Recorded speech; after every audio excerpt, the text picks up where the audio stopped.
네, 이것이 이슈다. 오늘은 강준영 한국외국어대학교 국제지역대학원 교수, 정옥임 고려대 초빙 교수, 그리고 문성묵 한국국가전략연구원 센터장과 함께 미국 순방 중인 박근혜 대통령의 외교 행보를 다각도로 짚어보겠습니다. 세 분 어서 오십시오. 안녕하십니까. 좀 전에 저희가 자료 화면도 봤습니다만은 한국전 참전기념비도 헌화하고 한미 우회밤 행사에도 참석하고 그리고 펜타곤 방문을 한답니다. 저 펜타곤 가보셨습니까? 저는 아직 못 가봤습니다. 정옥임 의원. 아, 펜타곤 못 가보셨어요? 예, 저는 뭐 네. 대북 업무를 주로 하다 보니까 그러시구나. 펜타곤을 직접 네, 가볼 다녀왔어요. 기회가 없었습니다. 뭐 펜타곤 글쎄요, 외국의 외부인들한테는 좀채 개방하지 않는다는 곳인데 그 어떤 곳입니까? 다녀오셨다니까. 국방부죠, 국방부. 그리고 이제 오각형으로 돼 있어서 펜타곤이라고 하고요. 그리고 2001년입니까? 그 9.11 사태 때 사실은 펜타곤도 공격을 공격받았었죠. 받았었죠. 그리고 그 미국의 국방부가 가지는 전 세계 전략에 있어서 그 의미가 엄청 큰 곳이죠. 그리고 이명박 대통령도 펜타곤을 방문한 것으로 알고 있습니다. 그래서 아마 이번에 그 전시 상황실 탱크룸입니까? 그래서 아마 이제 그 미국의 그 안보 정책, 특히 한미 동맹과 관련해서 브리핑을 받게 될 것으로 그렇게 예상하고 있습니다. 이번에 박근혜 대통령이 펜타곤에서 이제 그런 그 브리핑도 갖고 할 텐데 그 외국 정상들한테 다 이거 그 공개하고 그러지는 않기 때문에 이번 그 박근혜 대통령의 펜타곤 방문 어떤 의미를 부여할 수 있을까요, 문성국 센터장? 예, 그러니까 이제 지금 대통령께서 이제 원래 6월달에 미국 한미 정상회담을 하기로 했던 것이 우리 내부 내부 사정으로 이제 연기가 메르스 때문에 되셨는데, 연기해서 이번에 간 거죠? 예, 특히 이제 대통령이 또 이 서방 정상 중에서는 유일하게 중국 열병식에 참여를 해서 여러 가지 또 우려들도 있었지만 아무튼 지금 미국 내에서 우리 한국의 대중 정책 또 한미 동맹과의 어떤 이런 관계를 놓고 일부 이제 그런 목소리들이 있는데 이번에 직접 미국을 방문해서 특히 국방장관을 역대 이제 세 번째로 대동을 해서 펜타곤을 방문한다고 하는 것은 우리 한미 동맹 방금 전에 보여주신 화면에서 보면 한미 우호의 밤에서 대통령 연설에도 얘기를 했었지만 우리 한미 동맹은 역사적인 혈맹이고 가치 동맹이다. 이게 이 안보에 있어서 확고한 의지를 상징적으로 과시하는 것이 바로 펜타곤 방문이 아닌가 이렇게 봅니다. 알겠습니다. 예. 저 강준영 교수께서는 어떻게 한 말씀 하시겠습니까? 저도 같은 생각인데요. 어쨌든 미국의 입장에서는 상당한 충격을 받았을 겁니다. 우리 박근혜 대통령이 자기네들이 전승절 참석, 전승절 참석 자체가 이해를 한다고는 했지만 실제로 이렇게 서 있는 화면을 보고 충격을 받았을 텐데 그럼에도 불구하고 우리 한국 정부의 입장은 한미 동맹이 매우 중요하고 확고한 한미 동맹이 있었기 때문에 우리가 중국에 갈 수 있었다라는 메시지를 보내야 되는 차원이거든요. 이제 그런 차원에서 미국이 펜타곤을 오픈해서 군사 안보적으로 매우 중요한 요지에 동맹국 원수를 같이 초대한다. 그런 자체가 한미 동맹의 굳건함을 설명하는 아주 상징적 의미가 되겠죠. 네, 이번에 박근혜 대통령을 맞이하는 미국이 여러 가지로 좀 각별한 배려를 하고 있다는 것이 여러 군데서 이제 느껴지는데. 조 바이든 미국 부통령 관저로 또 초청이 돼서 오찬을 가진다 그럽니다. 이 경우에도 되게 부통령이 이렇게 관저를 초청하는 것은 또 이례적이다 이런 얘기도 있더라고요. 지금 또 조 바이든 부통령이 또 대선 후보로 나간다 이런 저런 얘기도 있어서 말이죠. 이런 게 이례적이라 그러는데 실제로 어떻습니까, 정옥임 의원? 글쎄 저도 캠프 데이빗 같은 대통령 별장에 이렇게 초청받는 거는 봤는데 부통령 관저로 초대받는 거를 그렇게 흔한 일은 아닌데요. 그만큼 동맹국을 여러 가지 일정이라든지 이런 사정이 있겠지만 배려한다라는 차원일 거고요. 그다음에 대통령께서 국방장관과 함께 이제 펜타곤을 가는 거는 지난번 전승절도 있었지만 바로 얼마 전에 북한에서 노동당 창건 기념식에 그 류윈산이라고 권력 서열 5위라고 합니까? 그런 인물이 또 가서 북중 우호를 또 굉장히 이렇게 그 표방하고 나서지 않았습니까? 그래서 아마 한미 동맹이 네. 한국의 대외 정책의 하나의 기축이다라는 거를 보여주면서 또 얼마나 가까우냐면 대통령과의 정상회담뿐만 아니라 부통령 관저에 또 초대받아서 돈독한 우위를 다진다라는 상징적 의미가 있는 것 같습니다. 그래, 뭐 외교는 뭐 이 상징적 행위들로 이어지는 거니까 그런 면에서 조 바이든 미 부통령의 관저 초청도 여러 가지로 그런 상징성이 있는 것 같습니다. 자, 그리고 뭐 아까 문성묵 센터장도 말씀하셨는데 한민국 국방장관이 이 대통령의 공식 수행으로 지금 같이 하고 있는데 뭐 이 한민국 장관이 수행한 것과 관련해서 뭐 해석이 여러 가지로 나오지 않습니까? 이제 우선 그 중에 한 가지 이 저 한국형 전투기 KF-X 기술 이전 문제 우리 정부가 그동안 뭘 잘못했는지 이거 지금 기술 이전 못 해주겠다 지금 미국 쪽이 그러고 있는데 이 문제를 거론할 가능성이 있다는 건데 어떨 것 같습니까? 예, 아마 그것이 굉장히 중요한 사안입니다. 그렇기 때문에 우리 장관이 가는 것도 아마 그 문제에 대한 보다 깊은 심도 깊은 논의 그동안 이제 실무 차원에서 해결됐다면 이번에는 이제 우리 국방 이 총수가 가서 직접 그 협상 가능성, 다시 타결 가능성을 타진을 하고 어느 수위에서 조율이 가능한지 아마 그런 부분들이 얘기될 것으로 KF-X 기술 이전 문제 이렇게 저희가 자꾸 언론에서 표현을 하는데 구체적으로 저게 뭔지 좀 설명 좀 해주세요. 예, 저도 이제 뭐 직접 공군이 아니고 직접 기술적인 아니기 때문에 그렇지만 지금 얘기하는 AESA라고 하는 그 다중 레이더라고 하는 것은 이제 차세대 신기술이고요. 그러니까 기존의 레이더에 비해서는 훨씬 많은 범위를 그 레이더로 포착을 해서 대응을 할 수 있기 때문에 우리 눈과 같은 역할인데 그것은 최첨단 기술이기 때문에 우리에게 이전해 주기를 꺼려하는 그러니까 미국이 AESA 이 다기능 위상 배열 레이더. 이거를 기술을 넘겨주지 못하겠다 지금 이러고 있는 건 거죠. 그렇습니다. 넘겨달라는 것이고. 이거 어떻게 될 것 같습니까? 아마 이게 이제 만약에 우리가 원하는 대로 기술 이전이라는 열매를 가지고 왔다 하게 되면 이거 엄청난 한미 정상회담의 결과물이 되기는 할 것 같은데요. 그동안에 우리가 한미 동맹이라는 긴밀한 틀 속에서도 항상 그 주한 미군이라든지 미국의 전력이 필요했던 것이 우리가 눈이 없었다라는 얘기를 많이 했거든요. 그런데 그 눈을 요번에 마치 또 저만을 하듯이 해줄 것인지는 좀 두고 봐야 되겠는데요. 근데 또 그런 그 기대를 갖게 하는 여러 가지 언론 보도도 나왔고 또 국방장관이 직접 수행을 하니까 기대감은 충만한데 과연 그 결과에 대해서는 제가 사실 그렇게 장담하기가 쉽지 않습니다. 그래, 이게 쉬운 문제는 아니라는 거죠. 그래서 우리 입장에서는 KF-X 기술 이전을 받아서 어쨌든 이 한국형 전투기 개발하는 것을 포기할 수 없는 과제로 갖고 있는데 다기능 위상 배열 레이더 기술을 포함한 핵심 기술을 미국이 우리한테 넘겨줄 때 우리도 이를테면 미국이 진짜 하고 싶어하는 사드라든지 뭐 여러 가지 것들을 조금 적극적으로 검토할 수 있다. 이런 식의 이른바 좀 큰 틀에서의 뭐 이 기브 앤 테이크 이런 가능성은 좀 있습니까, 강 교수? 당연히 그런 만약에 이루어진다면 충분히 그럴 가능성이 있다고 생각을 합니다. 실제로 우리 측이 그 기술을 그렇게 필요로 하다면 미국이 원하는 거를 당연히 해줄 필요가 있겠죠. 그것도 이제 고위급 차원에서 얘기가 될 것 같은데 문제는 이게 한국이 그렇게 많은 부담을 안으면서 이 시기에 과연 이거를 해야 하느냐. 예를 들어서 사드 배치 문제라든지 이런 문제가 다시 나오면 지금 한국은 동북아시아에서 우리가 취하고 있는 스탠스가 한국은 미국과도 가깝고 중국과도 가까워야 한반도의 평화 그리고 동북아의 평화가 가능하다라는 그런 거를 양측에 지금 설득을 하고 있는 거거든요. 근데 이 대목에서 중국도 이걸 굉장히 주시하고 있을 텐데 그 반대급부로 예를 들어서 사드 배치라든가 뭐 한미일 군사정보 공유라든가 이런 형태의 반대급부가 주어진다면 사실 구축해놓은 한중 관계도 굉장히 어려워진다. 그렇게 본다면 결국 강력하게 요구하기는 어렵다. 이번에 달래는 거를.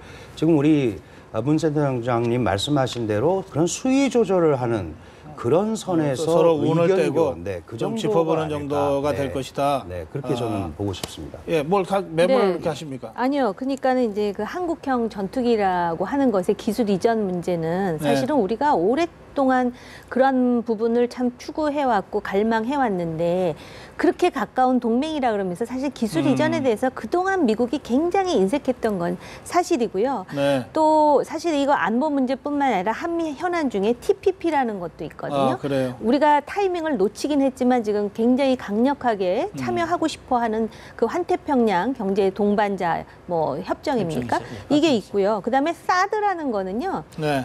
미국이 자기들이 스스로 배치하는 거기 때문에 우리가 사실은 특별하게 여기에 무슨 그 비용이 들어갈 주제는 아니에요. 그동안 우리 내부에서 논쟁이 오면서 그랬지만 사실은 사드는 미국이 사실은 미군 기지 내에 또는 그 주변 지역에 배치하려고 했던 것이지 우리의 비용으로 배치하는 일은 아니거든요. 그래서 이 부분을 어떤 식으로 성과를 가지고 오느냐 오바마 대통령과의 정상회담에서 이게 지금 두고 볼 문제인데 알겠습니다. 한 가지 우리가 줄 건 있죠.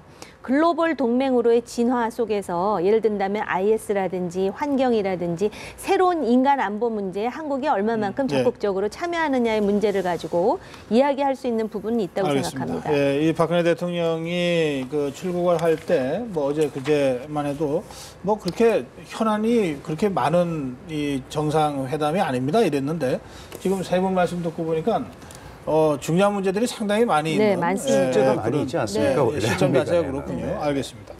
자, 이 숙제 중에 이 풀어야 될 이슈 중에 또 하나가 이 대북 메시지를 어느 정도 수위에서 한미가 공유하고 발표할 것이냐 이 문제 아니겠습니까? 네. 근데 참 시점 자체가요. 당장 20일부터 26일 이 사이에 우리 이산가족 상봉이 지금 준비가 잘 되고 있습니다. 그런 상태고 또 북한이 엄포를 놨다가 뭐 우리의 노력 또 미국과 중국의 노력의 성과라고 저는 생각합니다만 어쨌든 뭐 미사일도 안 쏘고 핵실험 같은 건 또 안 하고 지금 이 대화 국면을 지금 계속 유지해가고 있는데 이런 상태에서 수위가 너무 높아서 오히려 북한의 반발을 불러일으킬 수도 있고 그러나 아까 박근혜 대통령의 그 발언 제가 인용했습니다만 인권, 민주주의, 자유라고 하는 인류 보편 가치에 대한 한미 양국의 확고한 어떤 그 약속 이걸 우리가 또 포기할 수는 없는 거 아니겠습니까? 어느 정도 수위에서 이런 얘기들이 있어야 될죠. 그 점에 대해서는 어떻게 말씀하시겠습니까? 예, 일단 이제 말씀하신 대로 북한이 우려했던 장거리 미사일 도발을 하진 않았습니다만 그것을 뭐 완전히 포기했다고 볼 수는 없는 것이고요. 그리고 류윈산 앞에서 연설 내용에 핵이라는 단어가 포함은 안 됐지만 국방이라는 언급을 했고 전역에는 핵보유국이라고 하는 것을 강력하게 과시했기 때문에 우리 입장에서는 북한이 그런 행동 하나만을 보고 우리가 대응하는 것보다는 어차피 북한의 핵보유를 반대하고 북한은 기존에 우리 합의한 9.19 공동성명이라든지 핵 포기를 전제로 한 국제사회의 약속을 성실히 이행해 나가야 한다. 그리고 이번에 이 김정은이 미국과 어떤 형태의 전쟁에도 다 대비할 태세가 돼 있다라고 하는 것은 우리와의 전쟁도 언급하고 있는 것이거든요. 그런 차원에서 이 북한의 핵 포기와 이 방위 공약을 확고하게 재확인하는 그런 수준에서 아마 공동성명의 내용이 포함되지 않을까 생각합니다. 정옥임 교수. 네, 지금 뭐 그 류윈산이 왔을 때 육자회담 얘기가 잠깐 나왔잖아요. 그리고 지금 북한이 미국과 대화의 의지를 보여줬고 또 미국 쪽에서 그 뭐 얼마든지 할 수 있다라는 입장을 보인 만큼 대통령께서 한미 정상회담에서 오히려 우리가 이제 8.25 합의를 이뤘으니까 적극적으로 북미 간의 대화를 한번 이렇게 권하는 양식으로 좀 이렇게 보여주고 그래서 북미 간의 대화가 이루어지더라도 이거는 한국의 강력한 중재에 의해서 한 것으로 해가지고 도대체 저 정권, 북한 정권이 원하는 게 무엇인지 한번 솔직한 대화를 들어보고 그러면서 지금 말씀하신 대로 장거리 미사일이라든지 핵 문제를 해결해 나가는 방향의 주도권을 한국 정부가 쥐고 있다는 모습을 좀 보여줬으면 어떨까 하는 생각이 지금 있습니다. 자료화면에 그 김정은과 함께 서 있는 류인산 서기의 모습이 계속 나오고 있는데요. 저 사람이 당사의 로이지만 실제로 이 당을 총괄하는 상당히 중요한 자리에 있는 사람이고 그래서 흔히 공산주의 국가들 사이에 당대당 외교 굉장히 중요하지 않습니까? 그 당대당 외교를 총괄하는 사람이 같기 때문에 그리고 노동당 창건일에 맞춰서 갔기 때문에 뭐 그냥 의례적인 방문 수준은 넘는다 이런 분석입니다. 다만 저 경우에 어쨌든 북한이 미사일 쏘지 않고 핵실험하지 않으면서 저 기념식을 했고 그것에 대해서 류인산이 가서 뭐 당근과 채찍을 같이 가지고 간 거 아니냐 뭐 이런 분석까지 나오고 있습니다만 자 제가 좀 질문 드리고 싶은 것은요. 시진핑 주석이 얼마 전에 미국 가서 오바마 대통령을 만나지 않았습니까? 그러면서 뭐 두 사람 간에 해야 될 많은 얘기들이 있겠습니다만 그 중에 한반도 문제도 분명히 있었을 것 같습니다. 네. 자, 그래서 그 문제에 대해서 이제 이번에는 우리 대통령이 오바마 대통령과 만나니까 뭐 중국의 역할이라 그러든지 뭐 그러니까 대북 메시지를 조금 넘어서는 수준에서 뭔가 이 중국에 대한 입장 표명 같은 것들이 있을 수 있겠는데 그 점에 대해서는 어떻게 생각하십니까? 뭐 공식적으로는 그 원론적인 차원의 얘기를 할 겁니다. 왜냐하면 사실 중국은 이번에 류인산이라는 사람의 방북으로 인해서 기본적으로 북한에 대한 급한 불을 껐다라고 생각을 하는 거죠. 그리고 지금 말씀하신 대로 내부적인 뭐 미사일 실험이라든지 핵 실험을 안 하는 거를 관철해 냈기 때문에 3박 4일이라는 오랜 기간 동안 방문을 한 겁니다. 그래요. 결국 이제 그런 차원으로 본다면 이번에 당연히 그 미국의 입장에서는 중국이 과거보다는 더 적극적인 모습으로 경제적, 외교적 지렛대를 통해서 북한을 육자회담으로 끌어내든지 뭔가 설득을 해라라는 얘기를 지속적으로는 할 것 같습니다. 그런데 문제는 중국이 지금 급한 불을 껐고 지금 한미동맹이 공고하다라는 걸 과시하는 게 더 과시가 된다면 중국 입장에서는 역시 북한을 전략적 자산으로 삼아야겠다라는 그런 게 오히려 더 강해질 수가 있거든요. 결국 그렇게 된다면은 상황이 사실 더 복잡해질 수도 있습니다. 그럼에도 불구하고 한국은 지속적으로 이 남북 문제 해결하는 데 있어서 중국의 역할을 계속 강조할 수밖에 없는 거고 미국도 강조합니다. 문제는 중국의 선택이죠. 우리가 과연 얼마나 북한을 할 거냐. 지금 육자회담 말씀하셨지만 실제로 똑같은 육자회담을 주장하고 있지만 서로 얘기하는 게 완전히 다릅니다. 알겠습니다. 그러니까 이거는 전혀 별개의 문제라고 봐야겠죠. 어쨌든 뭐 대북 메시지도 수위 조절이 중요하듯이 이 대중국 메시지, 만약에 우리 대통령과 오바마 대통령이 중국에 대해서 어떤 언급을 한다면 한반도의 평화 정착과 북핵 문제의 이 평화적 해결, 뭐 이런 것을 해나가는 과정에서 중국의 적극적 역할을 촉구하는, 뭐 그건 지금까지도 그래 왔습니다만 그런 정도 수위에서 메시지가 있을 것이다 이렇게 예상할 수 있겠군요. 자, 그건 그렇고 박근혜 대통령이 미국으로 출발하기 직전에 그 수석 비서관 회의에서도 발언을 하고 한데 보면 이제 한미 정상회담을 마치고 오면 한일중 삼국 정상회담이 기다리고 있다 이렇게 표현했어요. 보통 언론에서는 한중일 삼국 정상회담이라고 그러는데 대통령의 말 하나하나가 무슨 실수로 나오는 거가 아니라고 한다면 다 의미가 있을 것 같습니다. 한일중 삼국 정상회담이 기다리고 있다 그랬고 어제 오늘 이 한일중 또는 한중일 삼국 정상회담을 하기 위해서 삼국 정상에 모일 때 우리 대통령과 일본 아베 총리가 따로 만나는 이 한일 정상회담의 가능성도 양쪽에서 지금 서로 검토하고 있다는 거거든요. 이건 어떻게 전망하십니까?